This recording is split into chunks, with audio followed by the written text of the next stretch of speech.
Good morning, one and all. Welcome to Day 2 of Prakriti 2025. Yesterday, on our Day 1, we had an in-depth discussion on Indian carbon market and also deep dived into the current dynamics, trends, opportunities, and challenges in global carbon market. Today, we will take this journey of knowledge sharing forward and hear from our experts, researchers, practitioners, policymakers who have joined us here today. So we are beginning with our first plenary session for today, which is on private sector perspectives on Indian carbon market, journey from CDM to VCM to ICM. This plenary session will explore the private sector's perspective on this journey, offering insights into the successes, lessons learned, and the opportunities that lie ahead. The focus areas of discussion will be on opportunities, challenges, and strategies for businesses to engage with carbon pricing mechanisms, the growing demand for carbon credits, and how the private sector can contribute to India's climate goals while driving sustainable growth. To chair and moderate this session, I would request Mr. Thomas Kerr to please join us up on the stage, who is currently lead climate specialist in the World Bank's South Asia region. In this role, he supports countries and businesses by developing policies and investments that increase resilience to climate change and accelerate decarbonization and climate finance. He also contributes to the bank's global thought leadership on climate change by authoring flagship publications such as Rising to the Challenge and Reality Check, which analyze climate change policy making to identify best practices, case studies, and guidance. Prior to working at the bank, Tom was Principal Climate Policy Officer and a manager at the International Finance Corporation. We welcome Mr. Thomas Kerr on the stage. Welcome to you. Ladies and gentlemen, also please join me in welcoming our esteemed panelists on the stage, Mr. Manish Mishra, Chief Corporate Affairs at Tata Steel. Mr. Anirban Ghosh, Head Center for Sustainability, Mahindra Group. Ms. Madhulika Sharma, Chief Sustainability Officer, ITC Limited. Dr. Arvind Bodhankar, Chief Sustainability Officer, AMNS India. Ms. Apurva Mitra, IETA India Task Force Co-Chair and Partner, KPMG. And Mr. Atik Sheikh, Deputy General Manager at Aditya Birla Group. Welcome to all of you. Over to you, Mr. Kerr. Well, thank you very much. I'm very happy to be with you all today. And to kick off this Day 2, as you say, it's a journey we've been on from the voluntary carbon markets to the regulated carbon markets here in India. A lot of us have worked on this space for quite a few years, and it's a terrific day and event that you're having here in the Hyatt Regency. So I think one thing I'd like to start, as you mentioned, I spent my whole career kind of bridging the gap between public and private. And I think, I don't know, some of you who may know the U.S., there's a U.S. film called The Field of Dreams. It's a baseball film. There's a great tagline from the movie that I like to use in the context of climate change policy, which is, if you build it, they will come. I think that could be a theme for, if you look at climate change and the way that we have created markets in the past few decades, you know, we've started from scratch. And you look today at the $1.5 trillion of investment that's flowing to clean energy and electric mobility, now to green hydrogen, climate smart agriculture. So we've seen just massive markets get created in a relatively short period of time. I also go back to my days when I was at the International Energy Agency. We looked at renewable energy, and at that time, it was about 2010, India was really nowhere on the map in terms of solar and renewable energy. You fast forward to today, I think India is the 4th or 5th largest solar market in the world and growing and sort of chasing some of the leaders. And that really came from a concerted effort around policy, setting the right carrots and sticks, federal level, state level, and working with the private sector in particular on how do you mobilize finance for these investments and make investors comfortable with the risk-return profile. So I think it's very exciting to be here today to talk about the Indian carbon market, to get the private sector's perspective. I've seen many times, especially on carbon pricing that we've worked out over years, is that there's a lot of interest in engaging upstream of the policy design and really feeding into a system that can work for the private sector. I've been in many meetings where CEOs have said, I'm happy with the carbon price, just give me predictability and give me a long-term vision, and I'm happy to make those investments and shift my sort of portfolio over time and deliver both environmental benefits but also profits. So we have a great panel with us today. I'd like to just recap as well. I know yesterday was a focus on international carbon markets. Just to set India is not operating in a bubble. Obviously, markets are global. And so in terms of some of the latest statistics from the World Bank, many of you follow the state and trends of climate change, of carbon pricing. So we've now gotten to 75 carbon pricing instruments globally, carbon taxes and ETS. I think most interestingly, the newest entries have been the larger middle income countries like Chile, like Colombia, Turkey, and including in India. The second point is that the associated revenues broke the record last year, the largest ever, over $100 billion in 2023. And then the coverage has grown from, I think when we first started tracking this, it was less than 10%. Now it's almost a quarter of greenhouse gas emissions globally are covered by some sort of scheme. And then I think most interestingly, perhaps for this panel, is the carbon border adjustment mechanisms that are in place and due to come into force very soon in Europe. And I think the CBAM is pertinent. If you aren't aware of it, the World Bank has a very interesting CBAM exposure index website. And India happens to be red in color in that website. The map shows it as red. And that's because 27% of India's exports of products like in the steel, iron, aluminum, other sectors are destined for Europe.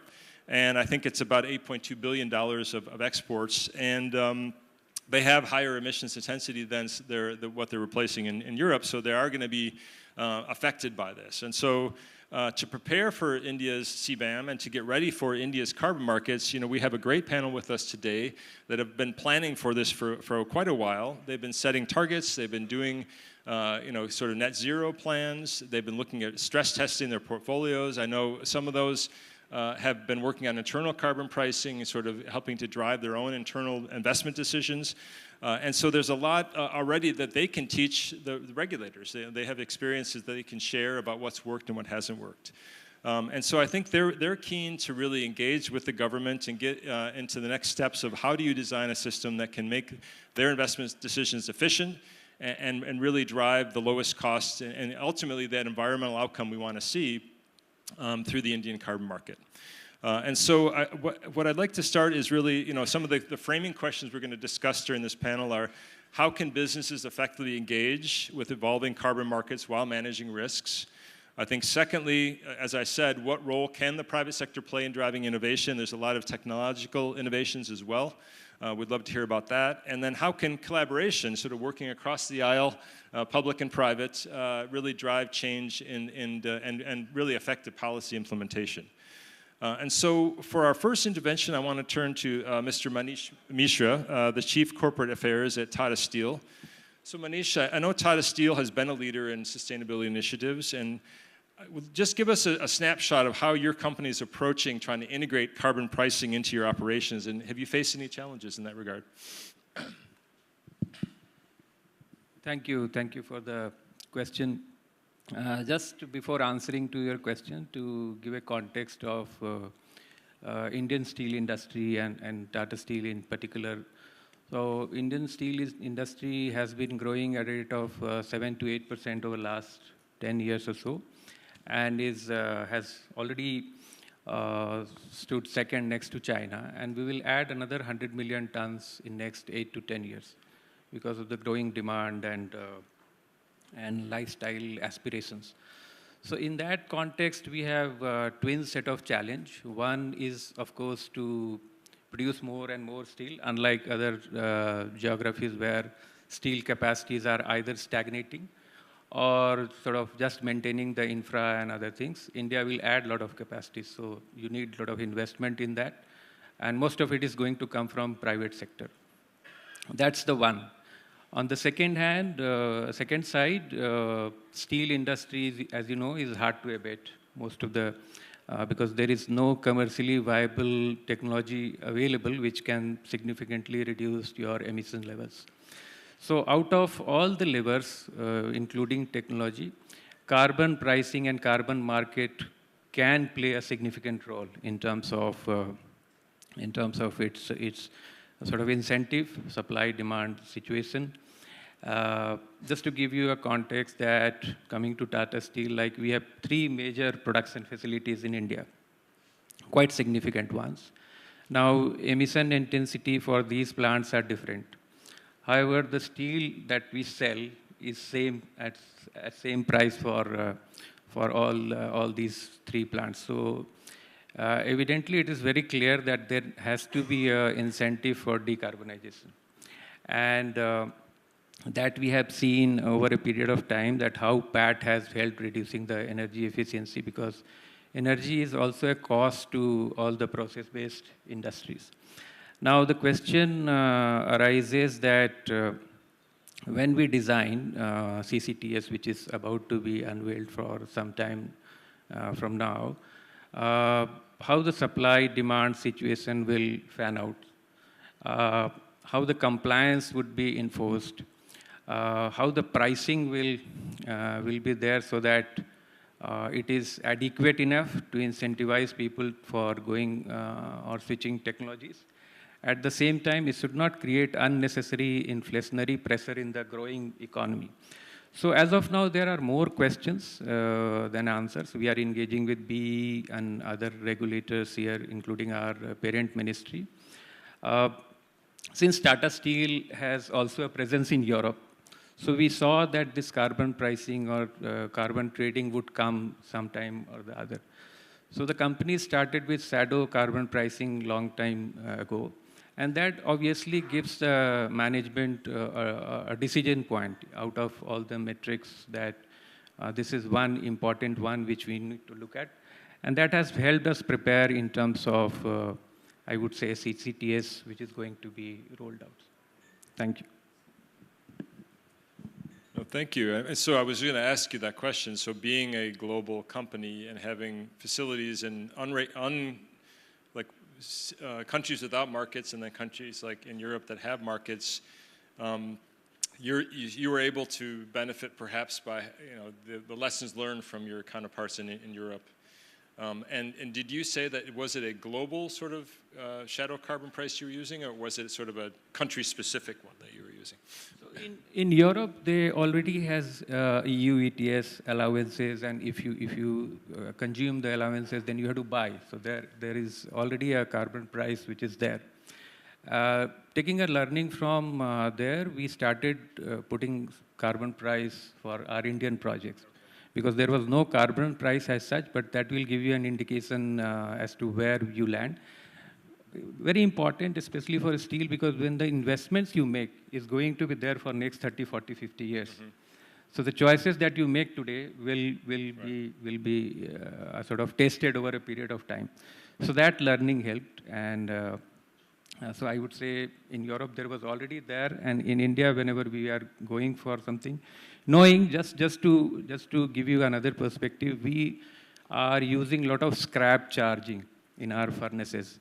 Though that is not value accretive, we know it's hitting the EBITDA, but knowing that that's the right thing to do. At some point in time, carbon would be priced. We have deliberately made that decision. Okay. So that you can say is a pickup from what is in the Europe. Great. And one final question for you is, can you share with us what shadow carbon price you use? How did you come up with that amount? It's already there in the report, so it's about $40 a ton. Okay.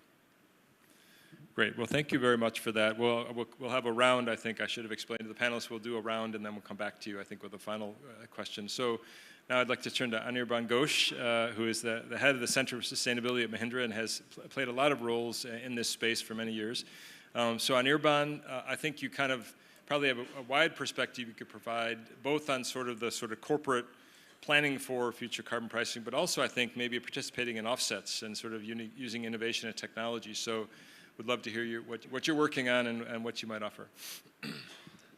Thank you, Tom. You know, if you talk about innovations in the offset space, I think the biggest innovation you can do is decarbonize, so you need lesser offsets. That's where value lies for the business. Actually, there's a thought that's been going through my mind as to how do you define the success of a carbon market? And off the cuff, we might say success of the carbon market depends on the quantum of transactions and the amount of money and so on. But I tend to feel that the success of the carbon markets is reflected in the decarbonization achieved. And you might say that will happen if there is a robust market. It can only happen if there is decarbonization happening somewhere.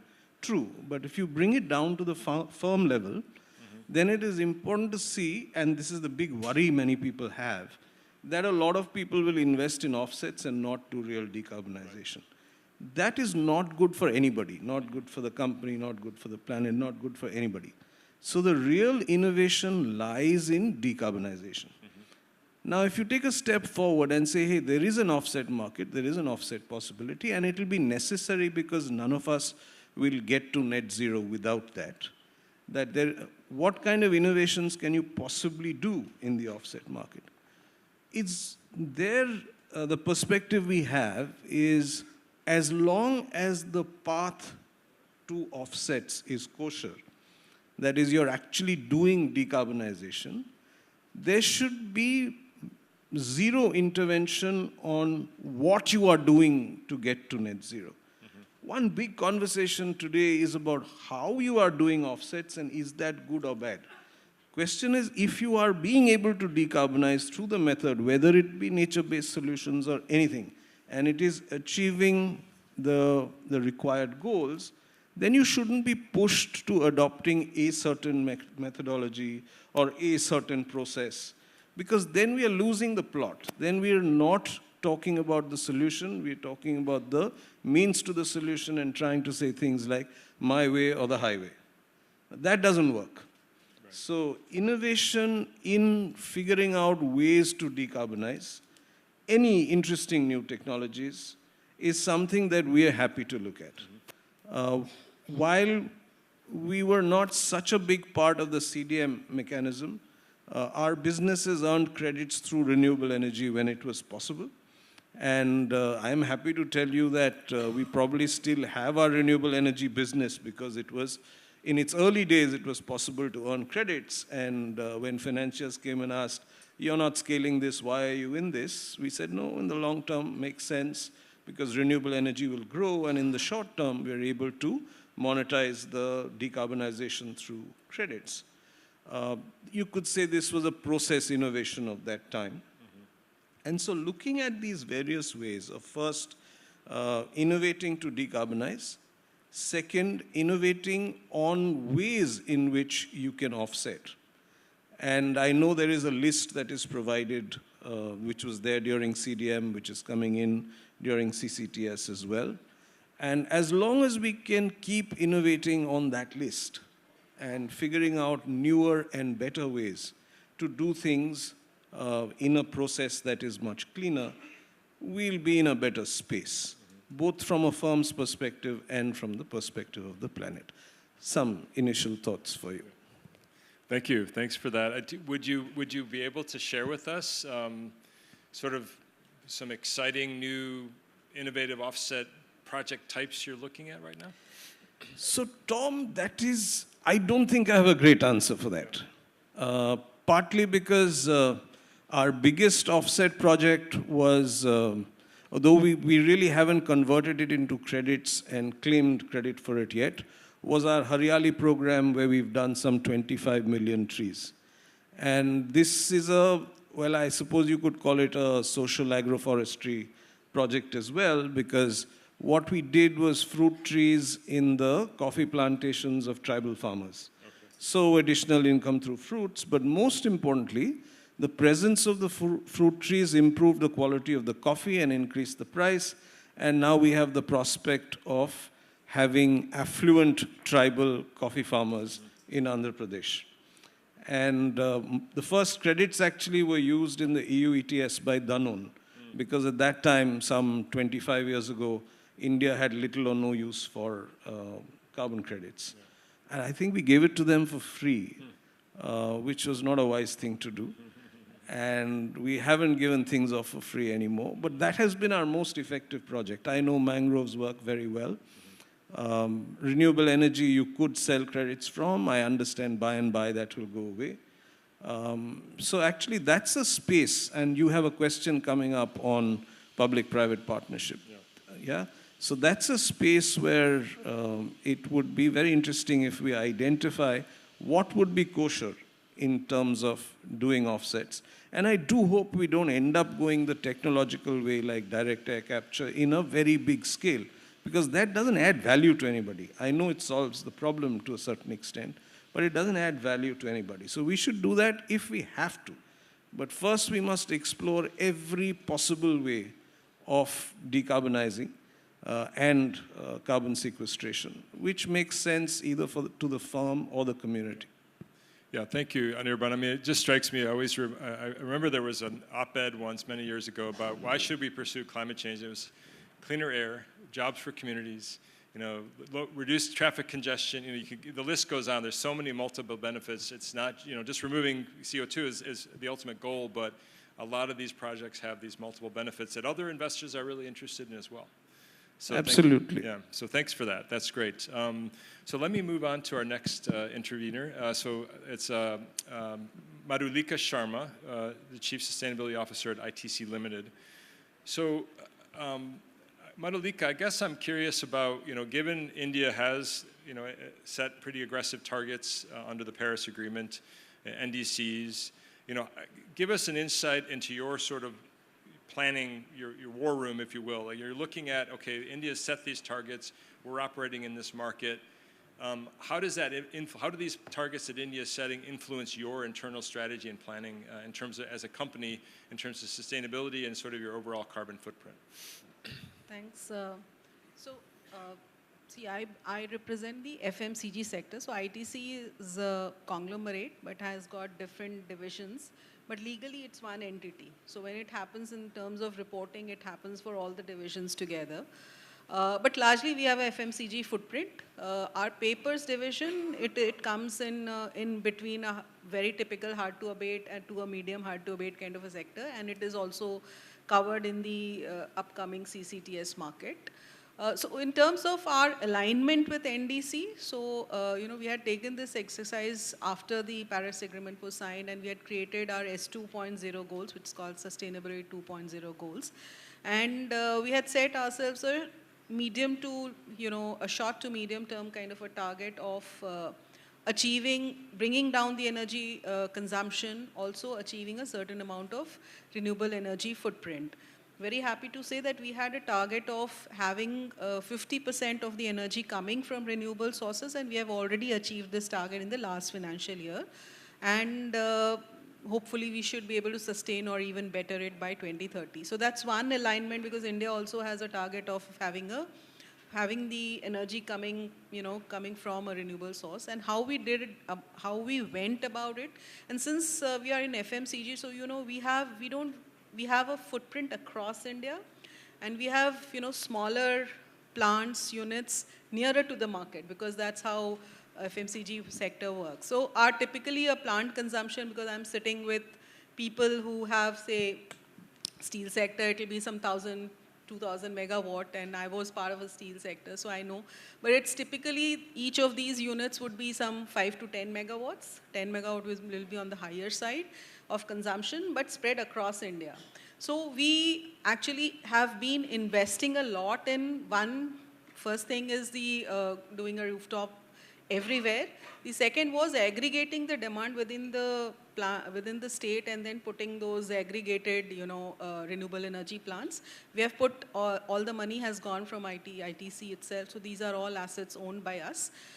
We now see a challenge actually because we have probably aggregated all the demand at a state level, but now all the transmission issues and all those are now started to come, and we can't and there are some states which have got these regulations which come into place. So that is what we are now facing a challenge. And now the next step for us is actually because renewable energy is still infirm, so we work on a solar plus wind kind of a configuration in each of the states that we operate. But now we are really looking at battery plus storage because that gives us the firm, and that's where, but still FMCG is not yet covered in the CCTS, and I think maybe it'll take some time because if it's a B2B business, you can pass on some cost to your customer, and the customer also has those targets. For example, if you're steel, you're selling either to an infrastructure or a automobile sector, which also has their net zero goals. But in an FMCG, you're selling a biscuit or a atta to a consumer sitting in the hall, and would you be able to pass on even a 1 rupee cost on a 1 kg of an atta? It's very difficult. So I think that kind of a consumer awareness where you are able to absorb those kind of cost is yet to come. But I think from an FMCG perspective, I think that's the next set of strategies that we are seriously looking at. And as the time is right and as the pricing is, we'll be closely looking at how the policies are developing. But that's our next, set of strategies is battery plus storage to look at in terms of adoption of taking our renewable energy consumption to further heights. So that's where it is. Thank you for that. No, so it's a very common strategy I've heard of corporates. So I wanted to clarify. So you have set as ITC a certain target that your certain plants will be powered by X% of renewable energy. And is that and then you're saying that you actually in some cases have had to contract for direct wheeling of power to those facilities rather than going to the grid. And then getting into some of the challenges around the transmission distribution and things like that. So that's not when you started doing it. What barriers did you face? I mean, was it really related to the transmission and distribution, or were there some other challenges you faced? Of course, the challenge was because we have been at it for now close to 10 years. So I think initially it was, of course, the cost was wherever. So it was the internal rate of return, but fortunately, the prices of solar or wind is now almost or much better, maybe even as a coal or a grid power. So I think that worked with us in a kind of a journey. But now we have a paper plant which still consumes a lot of coal because the coal plant is situated, the coal mine is situated 50 kilometers from the where the plant is there. And to circumvent that cost, it's actually, while the solutions are there, so biomass is a solution. I also forgot to mention that apart from the electricity part, we have also, in the last 5 years, really accelerated the conversion of thermal energy from a renewable source. So instead of using a fossil fuel like, say, LDO or a furnace oil, we have really, especially in our foods business, in the last 5 years, we have really, almost covered all our furnaces to a renewable biomass kind of a thing. But again, that's another challenge in terms of supply of biomass because there's now a huge demand and supply glut, and biomass is also a very regional kind of a thing. So how do you then see, fortunately, because we have an agri presence, we are looking at how do we aggregate our agri residues and then pump it into our kind of a thing. But I think now, going forward, I think the challenges are more on the cost side and what incentives does an organization have to, or is there enough customer pull to put that extra effort, and how is the cost of, what speculation do I make in terms of when I'm making a cash flow? Ultimately, we are a business, right? So we'll make 15, 30 years of cash flows, and then what assumptions do I make in my speculation on the cost of battery plus storage and how does it happen, and then take a position. I think it was easier for taking a position on a renewable wind or a solar than on a battery plus storage kind of combination. And the other thing is that, of course, as I said, our aggregated demand is, in a state, could be a max 100 megawatt. Now, does it make sense for us to put up a battery plus storage? I don't think so. But then do I want to be tied up with a long-term contract, and I don't know how the prices are going to be at this point of time. So I think those are the questions.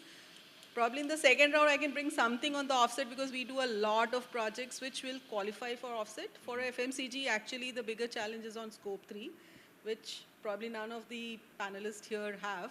But then that's where the offsets actually come from. But how do you, there are challenges, especially in India, on those kind of offsets. And how do we circumvent that? Probably I can come in the next round. Yeah, no, thank you for that. I mean, it reminds me of, working with companies over the years. A lot of times they say, like, this is a brand new, we haven't done this before. We have to, like you said, these are new technologies. They're evolving very rapidly. And should I take a bet on this? What price should I, there's a lot of real world questions that you have to face when you're tackling this. So thank you very much. That was really interesting. Okay, so let me come to Arvind Bodhenker, who is the Chief Sustainability Officer at AMNS India, also in the steel sector. So Arvind, given the footprint of the steel industry, obviously sustainability is a key part of your overall strategy. How do you look at it, addressing sustainability in your overall operations? So thank you, Thomas.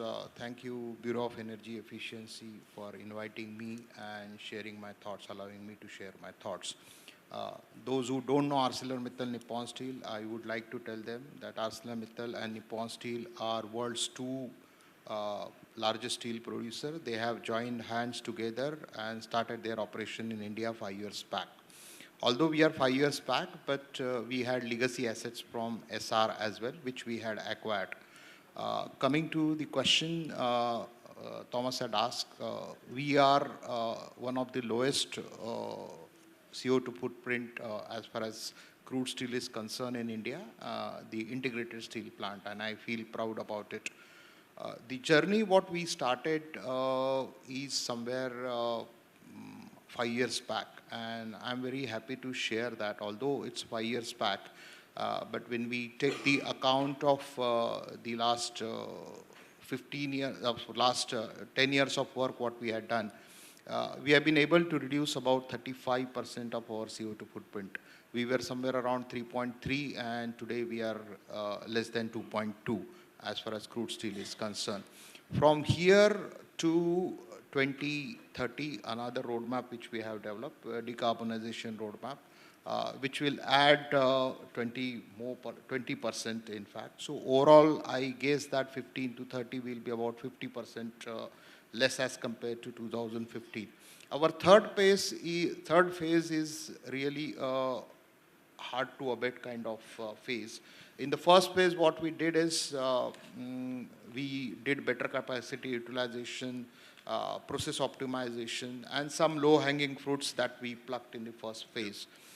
In the second phase, again, our focus was primarily on the low-hanging fruits and the established practices like maximizing scrap usage, fuel switch, like we use natural gas in place of coal, and renewable energy. So we have a very robust renewable energy plan and capex allocated for that. Now 30 onwards is the deep decarbonization what we talk about, and there we will be more focusing on fuel switch again, where we will be using biochar and green hydrogen and carbon capture and utilization. Now for the phase 3, the work has already started. I'm happy to share that we have already commissioned a green hydrogen facility in our Hazira, where we have relatively smaller, 2 of 500 nm cube stacks we have put over there, and we have sufficient renewable energy that we are already utilizing, and One of our European plant has already commissioned a commercial grade carbon capture and utilization, where we are converting the blast furnace gas into ethanol, and we have been using that in the process. Biochar, we are at a very advanced stages. We might inject biochar in blast furnaces, pellet making, and electric arc furnaces. There we are. But as you know, while India, there is enough of biomass is available, but the ecosystem is required to be there. So we are working closely with government on framing the policies related to biochar and generating a kind of ecosystem, biochar producers, and that will be utilized in our plant. And carbon capture and utilization, I think we already have an answer for that, a solution, economically viable solution also. Only it is the market. As the moment market for green ethanol increases in India, we will be anytime in a position to roll out that project as well. So more or less, we know what we need to do. We have already testified those kind of things. Some of them like green hydrogen and bioethanol, we have already developed. Biochar trials have been already taken. And very soon you will also hear about, some breakthrough trials which we are taking. So ArcelorMittal Nippon Steel is moving in a steady and firm way to decarbonize the steel operations. While we haven't committed for a net zero, but our parent companies have committed for a net zero by 2050. So, I mean, we will be somewhere around 50 to India's 70, and we should be comfortable about it. Thank you. That's really impressive. I mean, I think you walked us through this journey from the low-hanging fruit to these sort of medium-hanging fruit. But what's striking me in India is the World Bank actually is doing a lot of work on green hydrogen as well. You're kind of creating the ecosystem and on the policy side, but also some incentives. We have a hydrogen for development program that we're working on. And so I guess those hydrogen fruits are starting to get closer to the ground, as it were. But one follow-up question, though, is how do you see then this impending carbon market as impacting some of these decisions? Do you see it driving incentives or changing some of those structures?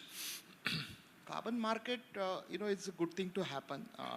I have registered some of the projects in CDM, and I know that not many of who are present might have registered a project in CDM. But I have seen the fate of CDM, how it collapsed in 2012. And we still have, not in this company, we still have the projects running and generating credits. Now what's going to happen in this after Article 6.4, we need to see whether you will allow that credits to be there. It's all the policy makers. But carbon market is very close to my heart, and I believe that especially the hard-to-abate sector like us or cement, and I work both cement and steel, and I developed the net zero roadmap for cement as well as steel as well. And at least 35% of the remaining residual CO2 has to be either put below the ground or, you have to offset that. And there is no solution for that. Although I have claimed that we will be net zero at some point of time, but I know it is difficult. And offset would be a better route available, especially for a hard-to-abate sector. And so we are very optimistic about the carbon market which is coming up. And I have been very closely working with the BE team also. We have been interacting through Steel Ministry and all. And as long as it is transparent, fair enough, and there is a visibility on what kind of pricing would be there, or what kind of pricing trend we would have, I think it will be a beneficial thing to happen for hard-to-abate sector like steel and cement. Great. No, thank you for that. And I think we're going to hear more today about some of the offset opportunities that are coming out in the Indian market. So that tees us up next for Apurva Mitra, partner at KPMG. I think, Apurva, you're also kind of wearing the hat of the co-chair of the IETA India Task Force. So you've got a really good sort of bird's eye view of different sectors you're hearing from. How do you see sort of the overall viewpoint in terms of companies and their incentives to adopt carbon pricing and to work and support the Indian ETS? Thanks, Thomas. So I think I'd start by saying that the primary construct of a carbon market really is to drive up private sector investment for decarbonizing the economy more effectively, right? So your private sector is a pretty primary stakeholder in this entire process. So you have to inspire the private sector enough to play a more sort of active role in the carbon markets, right? So like Thomas, you said, if you build it, they will come. If you build it well, they'll come faster. Because today, I think the argument is no longer about decarbonizing. It's about decarbonizing at the pace and scale that science demands. Because we're in a very urgent and critical time in our in the world where we know we have reached 1.5 degree in some ways, not in the definition of 1.5 degree, a sort of extended breach, but we have. So we're pretty close to kind of blowing through our budget. And so there's an enhanced pace that we require when it comes to mobilizing this private sector finance for decarbonizing the economy. Now, if you talk about the carbon markets, I think there are a lot of key factors that influence how well a market works and how well it can encourage the private sector. So one, as an obligated entity, and I think we heard from other speakers as well, I think there's an important decision to be made about whether you want to invest in your own operations, to decarbonize your own operations, or you want to invest in the market, buy credits, lead to good, it's a good functioning of the market as well. So now with the carbon market, it has these twin objectives. One is to decarbonize the economy, so you have to encourage the obligated entities to invest in their own operations as well to decarbonize it, but also encourage them to trade in the markets. So the design of the market is key, right? Setting the right thresholds is key, so that you have a well-functioning a trading sort of market, but you also have investment in decarbonization because that's the ultimate objective. In that, I think it's also very important to ensure that you have integrity built into the market well. Because I think we've seen that with a lot of ETSs, because there's been a market perception about how, how integrity has been built in, that they haven't functioned very well. So integrity can be multiple kinds. Integrity can be integrity of the source, as in, the credit itself, ensuring that it's real and additional. Integrity of the market to ensure that it can't be gamed. So we've seen ETSs that have suffered on this account. And then there's integrity of demand to ensure what Anirban was saying, is that you're able to decarbonize at your end and use credits or offsets to meet your residual kind of demand to get to your targets. So I think that's very important to build in the right amount of integrity into the market. Like I said, market design is key. If there's oversupply, credits are, the price of credits is low, one would typically, buy from the market. But if demand is high, supply is low, if the price of credits is high, it allows for sectors like steel. And I have to say that for most hard-to-abate sectors, wherever there's a commercial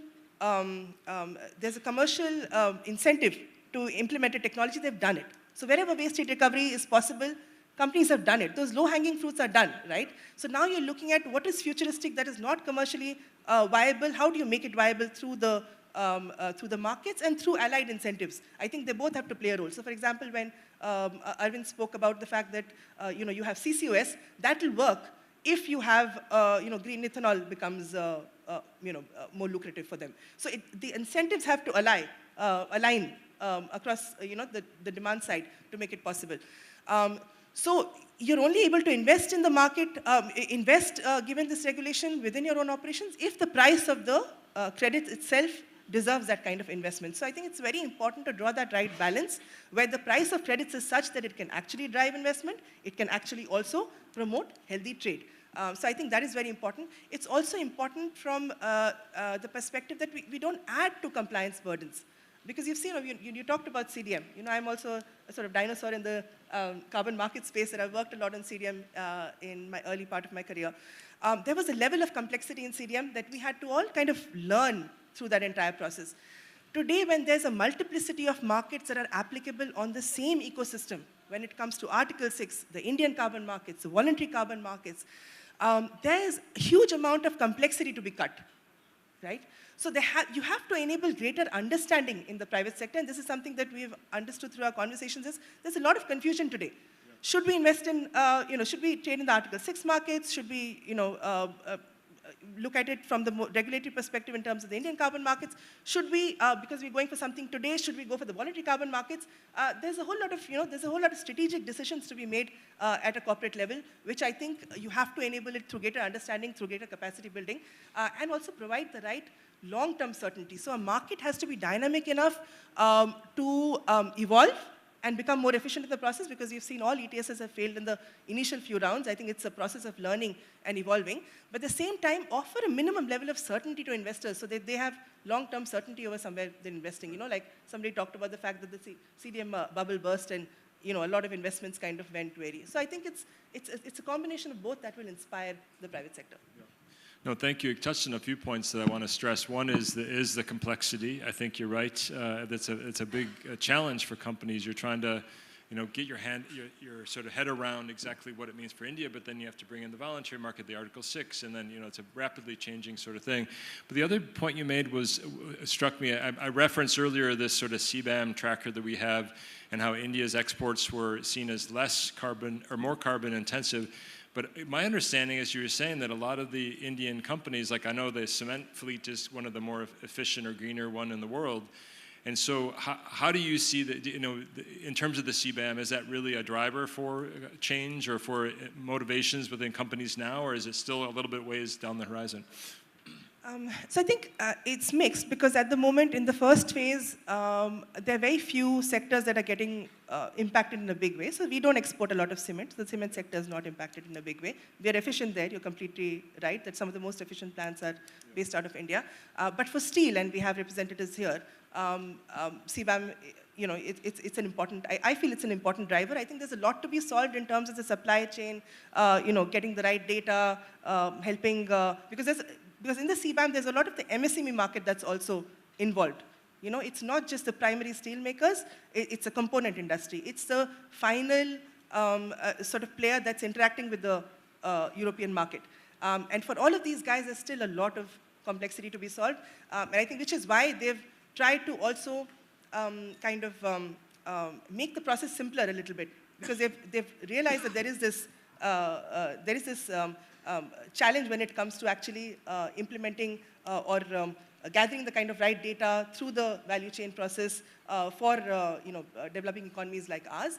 But I do believe it's a great, it will be a big driver, and I think it's one of the very big drivers for the Indian carbon market as well, because we want to take benefit of the provision that allows for, if you have a carbon market within your own country, then you can reduce that, tax compliance burden from the CBAM. So that's been a very big driver from the Indian carbon market, and in that way, it's indirectly impacting all markets.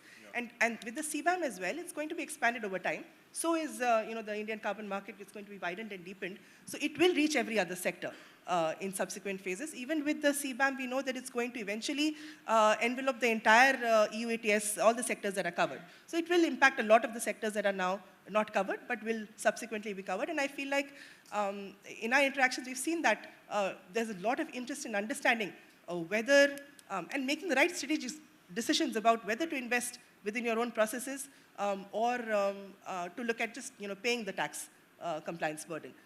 Very important decisions to be made, I think, that companies are trying to make now. But I just reiterate that it's very important to build the right capacity, because there's a huge MSME market that's involved that still doesn't understand the process very Yeah, no, I think you're also putting in a good plug for AITA in some ways, because you need these organizations to help connect the dots and educate you, because it is such a rapidly changing market. So, and that capacity is so important.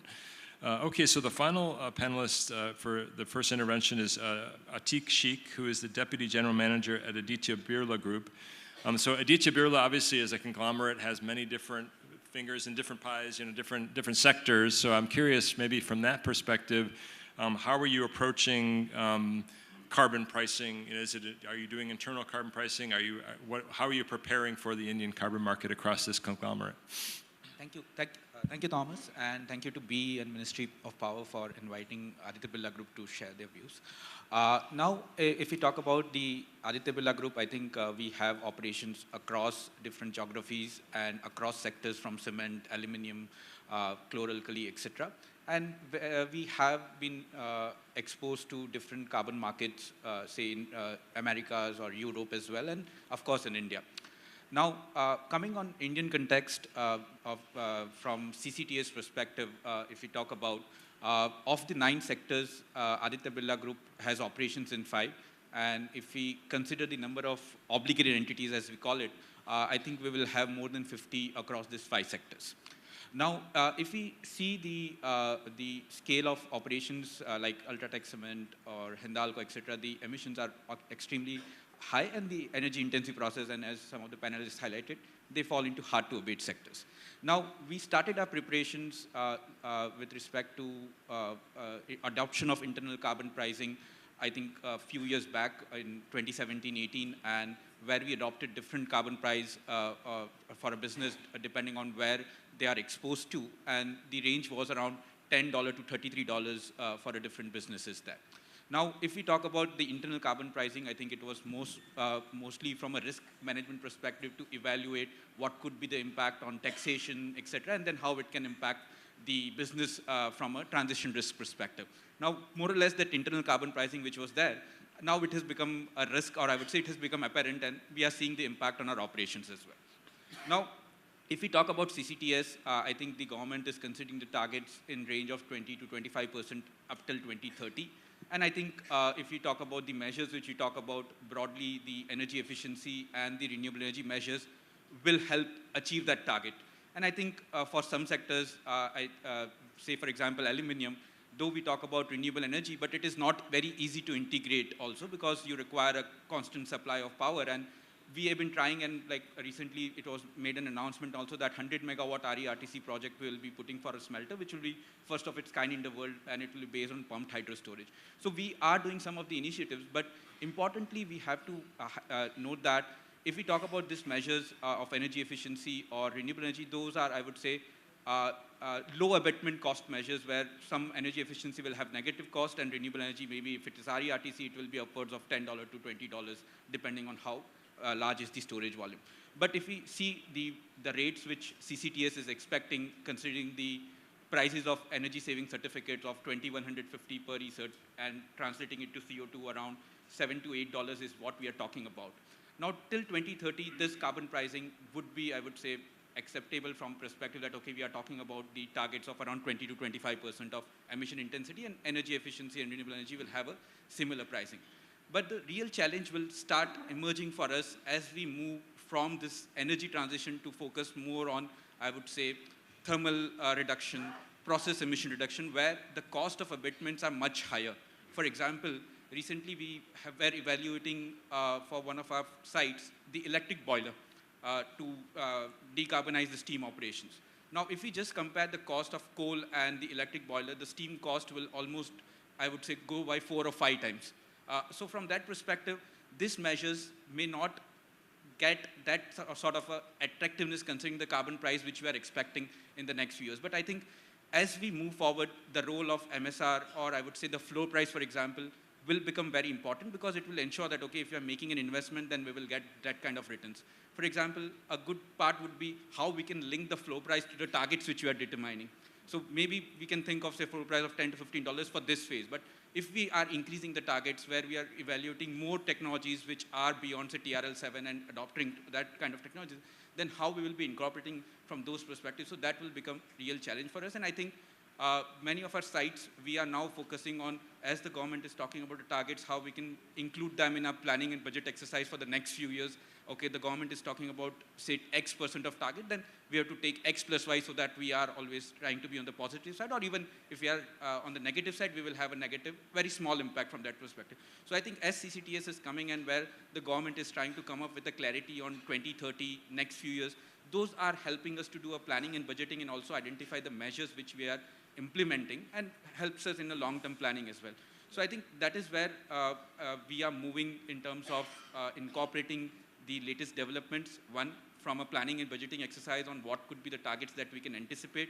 Then we are considering different measures, and I think, as you will see, most of our decarbonization roadmap, which are there in public domain, the energy transition or the renewable energy is a prominent one. But again, it is a limited impact. For example, in cement, even if I go for 100% RE, the impact on CO2 emission intensity will be only 10% to 15%, because that is a very small share of our energy consumption. But for aluminium, of course, it will be much higher.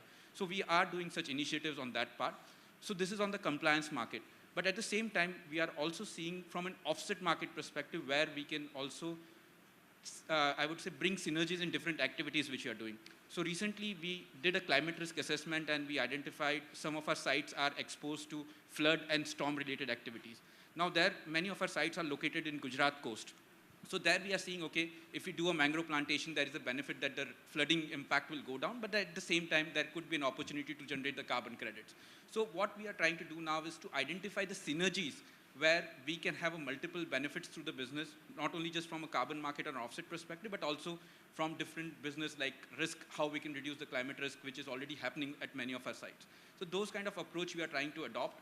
We are not that active in the offset market yet, but we are expecting that the nature-based solution will play an important role as we move forward, and we are doing some baseline study for different businesses, how they can bring synergies in different operations. So those elements also we are now focusing on. Thank you.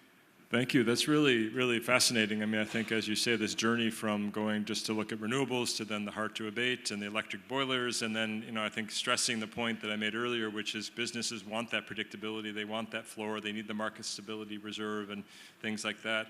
But I think also then your final point on the offset projects and looking at sort of these multidimensional ones that offer these resilience benefits, I think it's really a kind of cutting edge. And so we only have a limited time, and I want to actually get some questions from the audience. So maybe I'll just throw that question back to the rest of the panelists on the offset projects. Are you also looking at these sorts of opportunities? And if so, like what are you looking for if you're looking to invest in an offset project? What sort of benefits or sort of challenges do you see? And anybody who wants to kind of indicate, maybe all of you don't have to come in if you don't want, but maybe we do that and then we go to a round of questions. Please, yeah. Yeah, so as I said, for ITC, we have got a huge, upstream value chain which comes from the agri-business.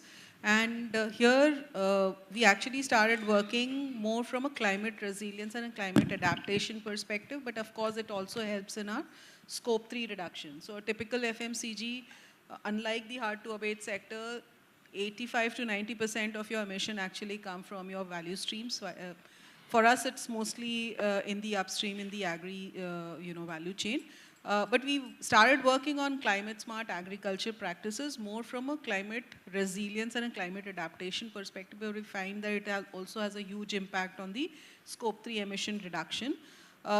These qualify as a good offset projects, and however, the challenge is more on because India, the farm holding size is very, very small.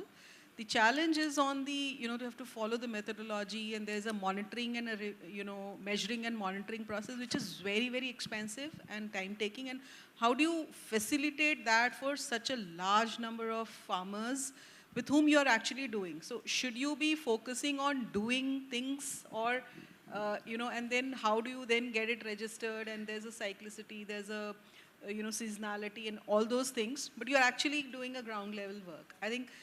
But you're losing on a lot of offsets that could be there, and also an additional incentive for the farmers to adopt these practices.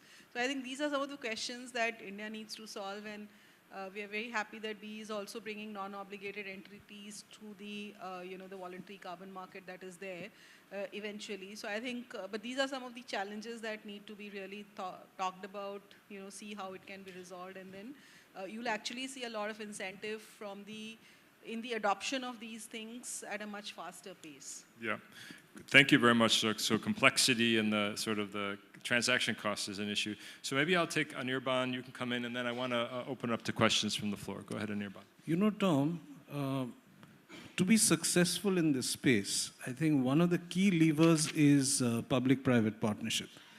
And government and regulators have a very important role to play. So I'm just going to mention a few very, very quickly. Say in a space like renewable energy, we know it is economically feasible and we should adopt as much RE as possible. Unfortunately, different states have different regulations, and some states it's not even worth adopting RE. It's just my bad luck that I used to be in Maharashtra for a very long time where the regulations are terrible. They became better, and in 1 year we went from 8% RE to 50% RE. I'm now in Telangana, where the regulations are not that great, and so we're struggling to increase proportion of RE. So this is a space where public-private partnership in the form of regulation would work wonders. let me look at 2-3 things in the carbon market space. First, we've learned enough about carbon markets, what works, what does not work. The biggest thing that we've talked about, both in this panel and we've learned, is that very often you end up with a supply glut. We are starting out now. We should make sure that we don't make this mistake. And how can we ensure that we don't make this mistake? We have to arrive at a reasonable carbon price so that some of the additional technologies become economically feasible in the long run, in the short run. So you had Atik mentioned a few things that they are trying, which are, and I'm sure Arvind and everybody else are also trying technologies which as of now may not be economically feasible, but if you get a certain carbon price in the market, they will become worth doing. But this can't be so high that you have an economic problem. On the supply side, yes, there has to be integrity of credits, and we've got to make sure that the integrity of credits is there. And I completely agree that there should be either a social development or an adaptation angle to the projects that we do to generate offsets and credits. But while we are doing this, we cannot afford to have the cost of compliance to be multiple times the cost you will incur to generate the credits. You know that Haryali project I was talking about, it would cost us less than $10 to create a ton of offsets.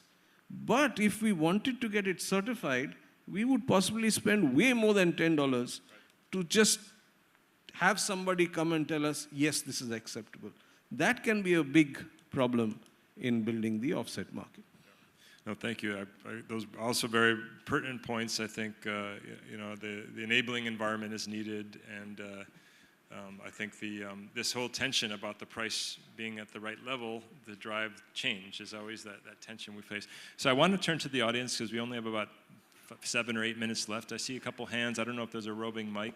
If you could just introduce yourself, and if you want to direct it to a particular person, please do. And then we'll take maybe these 3 questions, and then we'll wrap up. Thank you. Hi, my name is Umang Pathak. I have a firm called ESG Advisory Services. We advise corporates in their ESG and decarbonization strategies. So in that context, I've come across corporates talking about financing of decarbonizing initiatives. So that is what I wanted to ask the panel, and taking cue from Anirban, maybe Anirban, you can answer whether carbon market is a facilitator or a substitute for a lot of corporates. I'll just contextualize it a little bit on transition finance. I mean, private sector is a great stakeholder, very important one. Everybody looks at private sector for raising the finance, whether it's government or decarbonization of the world or their own decarbonization. But for your own initiatives, while you factor in carbon projects, you still need money to finance those and decarbonizing your operations. So is there any incentive coming from banks, insurance, or any other source or channels? I mean, green bonds, etc., haven't really taken off in our jurisdiction at least. So that is what my question.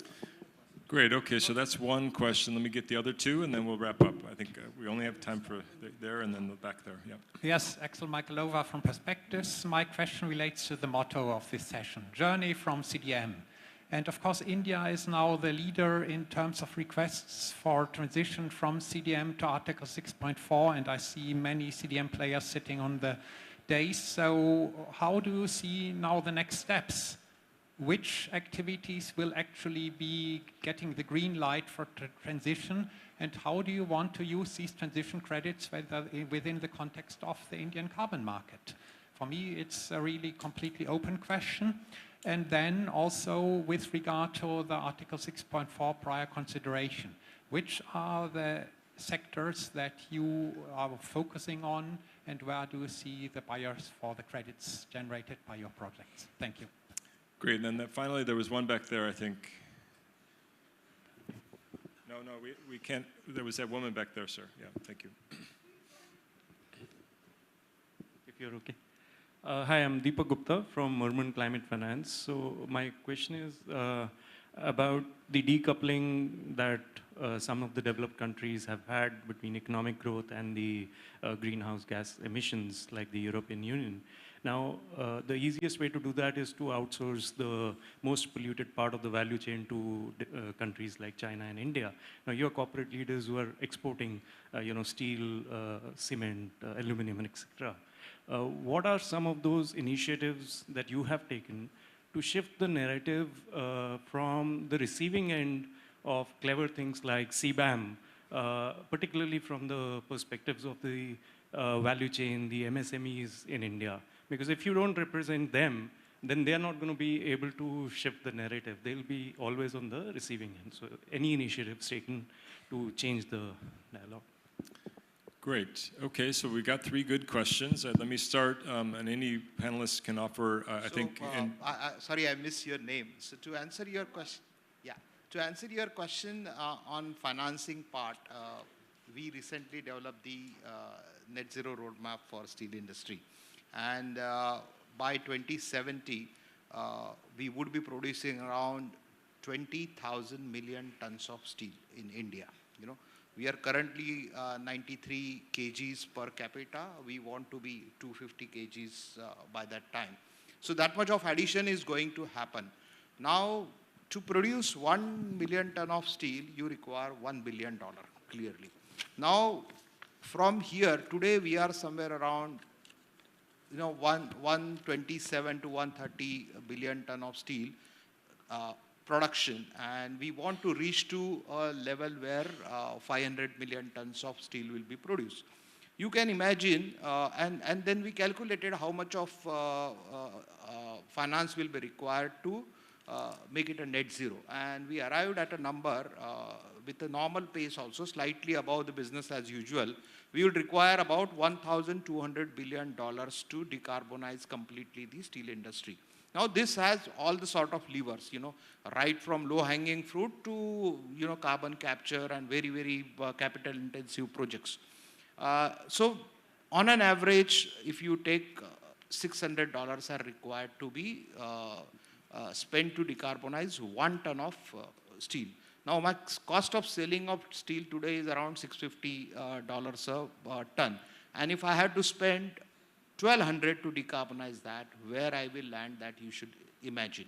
Now, I definitely need a financing for this, because if I have funds available with me, I would rather use those funds for putting up steel capacity and not for decarbonization. That's the business sense it makes. If I have money today, I would rather, because I want to capture, and everybody is here to do the business. Nobody is here to do the charity. If I want to decarbonize, if it will be forced, then if my business is not economically viable, I will prefer to stop my business rather than doing. So there has to be some incentive which is coming up. Now I'm sharing my experience on raising $450 million on the SLBs.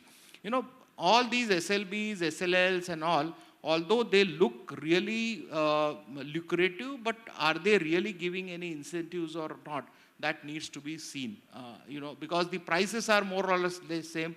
When I say that, sustainable finance, I expect that it is coming 1 or 2% cheaper than the commercial finance to me. But that doesn't really happen.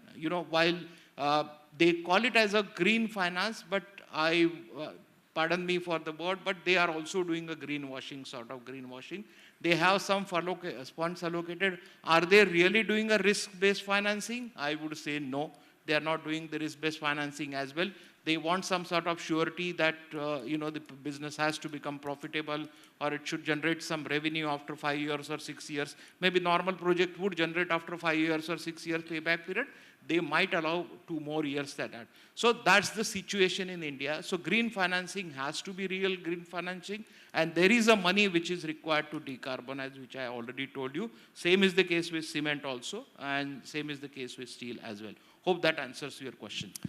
Thank you, Arvind. Maybe I want to invite Manish to come in briefly, and then Apurva, I'm going to give you the last word on this sort of CDM transition, if you can do that. So I would rather respond to the last question, which was related to manufacturing and outsourcing manufacturing to outside India. I think India does not have that choice for the kind of population we have and the kind of aspirations we have.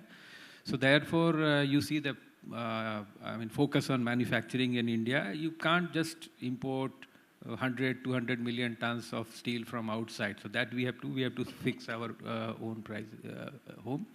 In terms of MSMEs and others, the approach has always been to integrate them with the large players because they are very, very important players in terms of both supply side, also in terms of exports. With respect to CBAM, we have been requesting to EU side, also at the deliberation which happened on a G2G level, at least two help. One is that more than the CBAM pricing, the compliance is very onerous, especially for MSMEs.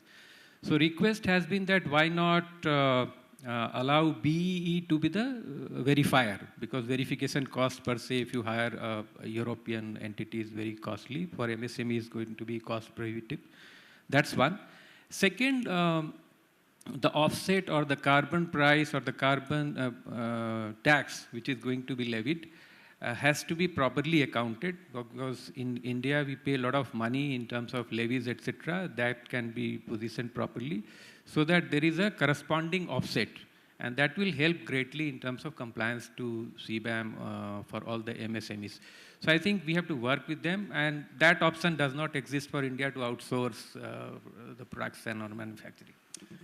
Great. And then Apurva, the last word on the CDM transition, please. Yeah, I'm just quickly going to reflect on all 3 points. So the first one was on finance. I think we're seeing a lot of very interesting business models emerge where tech providers are also providing that kind of co-financing. Or there are funds emerging in different parts of the world where you're looking at aggregating investor capital and paying back returns through the carbon credits market. So we're seeing these kind of very interesting business models emerging that are trying to tackle the finance problem. Having said that, even the carbon credits market can be a very big driver. Not all carbon credits are perceived the same way, so the price differential can be huge between different types of projects. We have a carbon desk which is facilitating BECS-based credits exchange between buyers and sellers for upwards of $200 per credit. So there's a huge difference when it comes to different types of credits. Just wanted to mention that. And of course, when you talked about green bonds and all, we've seen a recent slump in the past with SLBs as well. But I think over time, the Indian market, at least in the green bond side, has had huge experience. So the debt capital markets have, I think, had a decent role to play, although the differentials haven't emerged. On the second question, when Axel asked about Article 6, I think there's a positive list that the government has come up with that you'd know about already. And I think within these markets, within India, you have the domestic market in terms of, we're talking about buyers. You have the domestic market, of course. And depending on how the markets are built and what's allowed, whether international exchanges could be allowed, whether financial intermediaries would be allowed, because we've seen great examples of ETSs which have had, like for example, the EU ETS that has built in financial intermediaries from the very first phase to, say, Korea ETS that has built it in subsequently because they realized that financial intermediaries were allowed in the voluntary markets that were aligned to the compliance markets, and we saw much better prices in the voluntary markets. So they ended up building in these intermediaries in later phases of their ETS. So depending on how the market is designed, really, I think we'll see what kind of buyer profiles emerge.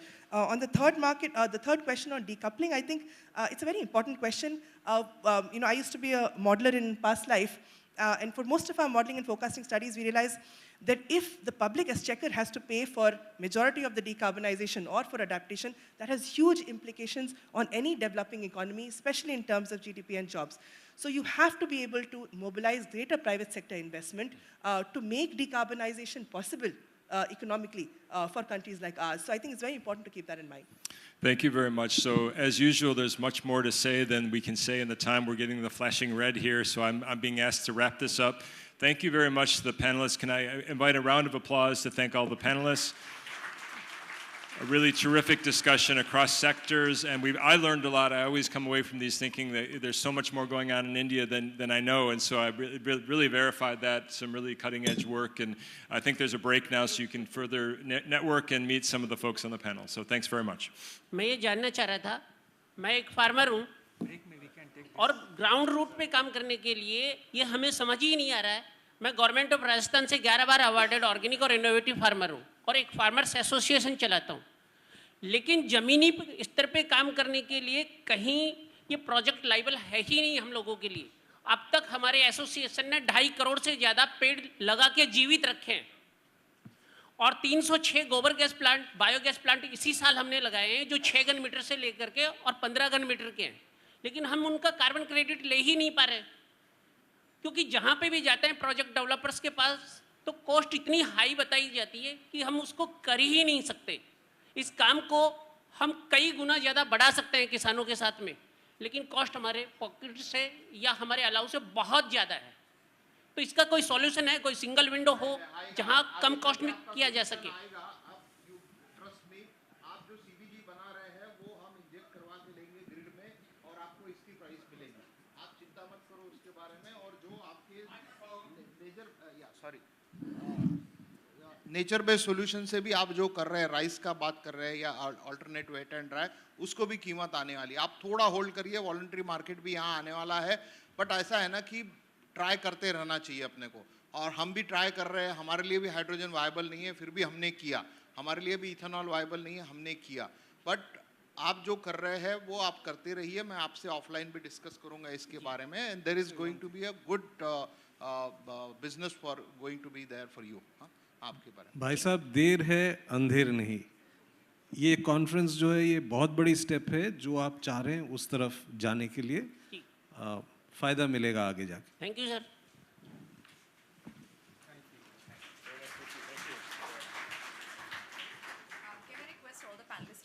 Back on the stage. Thank you so much for a great discussion. May I request Ms. Hania Daud to please join us over here and kindly felicitate all the panelists. Welcome to you, Ms. Hania. So, ladies and gentlemen, we have our wonderful chair and moderator here, Mr. Thomas Kerr, Lead Climate Change Specialist, World Bank. Ms. Hania, I would request you to kindly felicitate Mr. Kerr.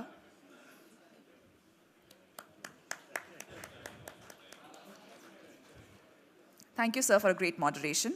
We have Mr. Manish Mishra, Chief Corporate Affairs, Tata Steel. Ladies and gentlemen, please put your hands together for all the panelists. Mr. Anirban Ghosh, Head Center for Sustainability at Mahindra Group.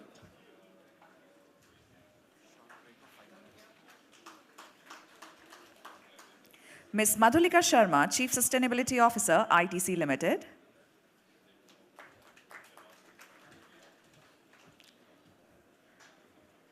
Dr. Arvind Budhankar, Chief Sustainability Officer, AMNS India. Ladies and gentlemen, please put your hands together for all the panelists. Ms. Apurva Mitra, IETA India Task Force, Co-Chair and Partner at KPMG.